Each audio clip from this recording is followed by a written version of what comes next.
Bonjour à tous, alors il ne s'est pas passé grand chose durant le mois d'août, le CAC 40 perd 1% sur l'ensemble du mois et franchement on est en mal de catalyseur haussier. Pourquoi?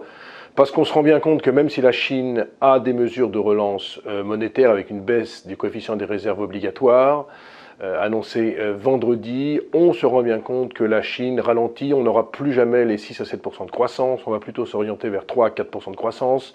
La grande problématique, c'est le commerce mondial était assuré dans sa croissance à 50% par la Chine, ce qui veut dire que si le moteur Chine ralentit, l'économie mondiale peut et doit ralentir. Sur le front de l'Europe, on voit très bien que l'Allemagne est en récession, que la zone euro ne se porte pas si bien que ça, de sorte qu'il est impossible de prévoir quoi que ce soit sur la prochaine réunion de la Banque Centrale Européenne. Va-t-il y avoir hausse ou pas des taux d'intérêt? Moi, si j'étais à la place de Christine Lagarde, je ne dormirais pas la nuit, mais je n'augmenterais sans doute pas les taux dans la mesure qu'on a le sentiment quand même que l'inflation a tendance à ralentir et va ralentir d'ici la fin de l'année. Donc, la conjoncture mondiale est un peu compliquée. On l'a vu d'ailleurs, puisqu'on va parler un petit peu de microéconomie avec les résultats de Pernod Ricard. Les résultats de Pernod Ricard sont plutôt bons, avec notamment une rentabilité opérationnelle supérieure à 25%, ce qui est très bon, mais la grande incertitude, c'est que le trimestre en cours est moins bon, avec notamment des incertitudes sur les États-Unis, mais également sur la Chine. Vous voyez que la Chine revient vraiment sur le devant de la scène en permanence, et donc Pernod Ricard a perdu sur l'ensemble de la semaine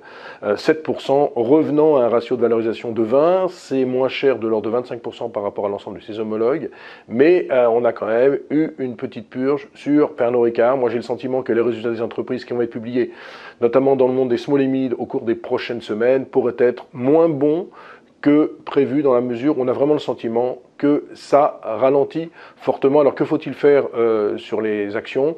Je ne crois pas du tout qu'il faille quand même être hyper pessimiste, dans la mesure où quand on regarde les multiples de valorisation, on est sur des niveaux certes de 19 sur le S&P, mais simplement de 12 sur le CAC 40. Simplement, il va falloir séparer le bon grain de l'ivraie et vraiment s'intéresser à des sociétés solides avec des business models de grande qualité. Je pense qu'il faut toujours avoir par exemple en portefeuille des sociétés comme l'Air Liquide, comme Sanofi. C'est sûr que je ne vous donne pas des tuyaux exceptionnels aujourd'hui, mais franchement, je suis pas à l'aise sur les marchés, mais je suis pas à l'aise non plus à la baisse. Je pense que ce que je dis depuis des semaines, qu'on va rester dans une fourchette entre 7000 et 7400 points, parce qu'on est en manque de catalyseurs. Un mot des small, c'est toujours un peu la cata. Le CAC 40 gagne 13% depuis le début de l'année, le CAC small est complètement stable. Quand est-ce que cette tendance va se retourner? Il faudrait que les flux reviennent sur les fonds actions.